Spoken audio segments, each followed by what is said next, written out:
Hello বন্ধুরা, কেমন আছো? আশা করছি ভালো আছো। আর আমিও খুব ভালো আছি। তোমাদের ভালোবাসায় সবাই ভালো থাকো, সুস্থ থাকো।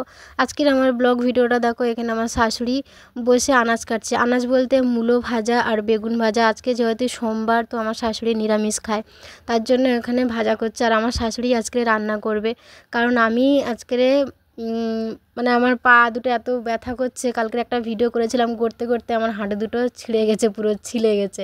আর এখানে দেখো আমার শ্বশুরমশাই মানে এই যে দেয়ালের গায়ে জল দিচ্ছে, কারণ এখান থেকে এত নোনা ধুলো লাগে, মানে গোবর দিতে দিতে আমি মানে ফেল হয়ে যায়। আর এই সময়টা প্রচণ্ড নোনা লাগে।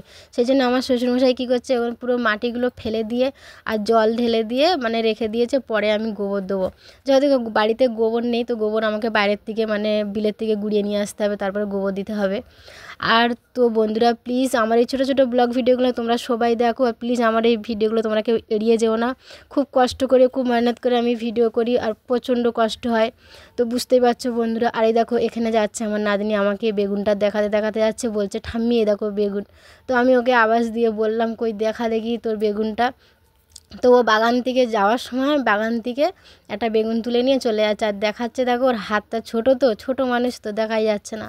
তো বন্ধুরা প্লিজ, আমি অনেক কষ্ট করে, অনেক পরিশ্রম করে আমি ভিডিও করি। প্লিজ আমার ভিডিওগুলো তোমরা কেউ এড়িয়ে যেও না। আর এখানে দেখো আমার শাশুড়ি রান্না করতে বসেছে, মূলো ভাজা করছে। আর আমার শাশুড়ি মা মূলো ভাজাটা খুব ভালো করে, খুব খেতে খুব ভালো লাগে আমার। সেই জন্য মাকে বললাম, মা তুমি আজকে রান্না করো। তো আমার শাশুড়ি মা দেখো ডান হাতে পারে না, তবু আস্তে আস্তে মানে খুন্তিটা নাড়ছে। তো প্লিজ বন্ধুরা, একটু মানে আমার এই ব্লগ ভিডিওগুলো তোমরা কেউ এড়িয়ে যাবে না। প্লিজ আমার এই ভিডিওটা পুরো তোমরা সবাই দেখো। তো বন্ধুরা প্লিজ একটা লাইক অন্তত করে যেও।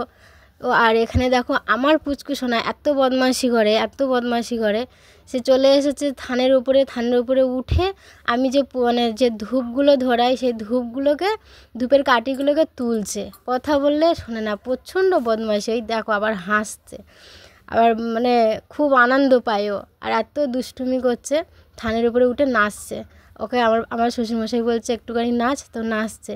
আবার বসে পড়েছে, প্রচণ্ড বদমাশি ওর। তো দেখো বন্ধুরা, আমার শাশুড়ি মা রান্নাবান্না করে পুরো উনান এখানে গোবর দেওয়া হয়ে গেছে, বাসন ধোয়া হয়ে গেছে, মানে কড়া টোড়াগুলো সব মেজে ঘষে আমার শাশুড়ি মা পুরো গুছিয়ে রেখে দিয়েছে। আর ছেলের গরম জলটা বসিয়ে রেখেছে গরম উনানে। তো বন্ধুরা প্লিজ সবাই যেভাবে আমার পাশে আছো, এইভাবে আমার পাশে থাকো। সত্যি আমার খুব খুশি আমি। আর এখানে দেখো আমার শাশুড়ি মা পুজো দেওয়া হয়ে গেছে। রান্নাবান্না করার পরে আমার শাশুড়ি মা এখানে চলে এসেছে, স্নান টান করে পুজো দিয়ে আমার শাশুড়ি মা চলে গেছে।